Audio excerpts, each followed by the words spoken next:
Ever wondered how your brain communicates with your body? Well, the answer lies in the intricate workings of the nervous system, primarily the neurons. Neurons are the basic building blocks of the nervous system. They are specialized cells designed to transmit information to other nerve cells, muscle, or gland cells. Structured in a unique way, a neuron consists of a cell body, dendrites, and axons. The cell body is the neuron's life support, containing all of the necessary components to keep the cell healthy and functioning.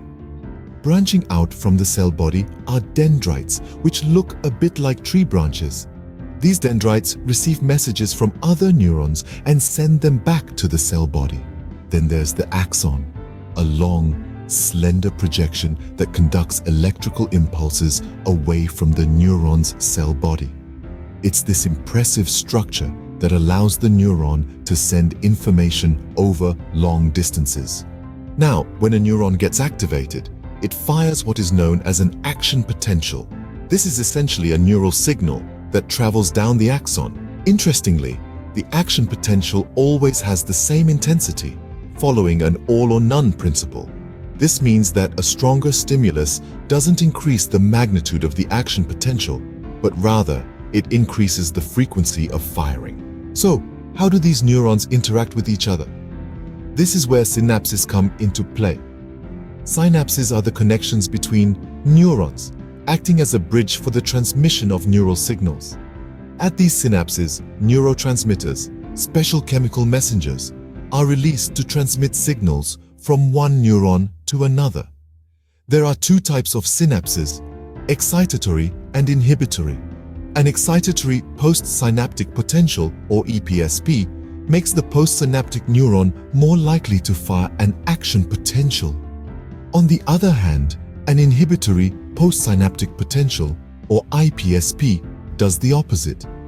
It inhibits the activities of the postsynaptic neuron, making it less likely to fire an action potential. So, to sum up, neurons are the fundamental units of the nervous system, with a unique structure consisting of a cell body, dendrites, and axons.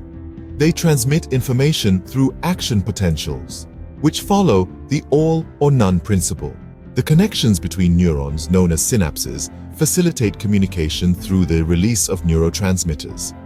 And the balance between excitatory and inhibitory synapses plays a crucial role in how neurons interact and communicate.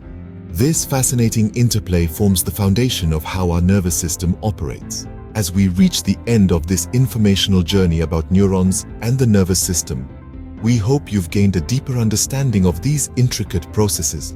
Remember, it's these very processes that enable us to think, feel, and interact with the world around us. It's truly a testament to the marvels of biology. If you found this video helpful and want to learn more about the wonders of the human mind and body, please hit that like button and subscribe to Cognimind. Your support helps us create more content like this. Stay curious and keep exploring the wonders of science.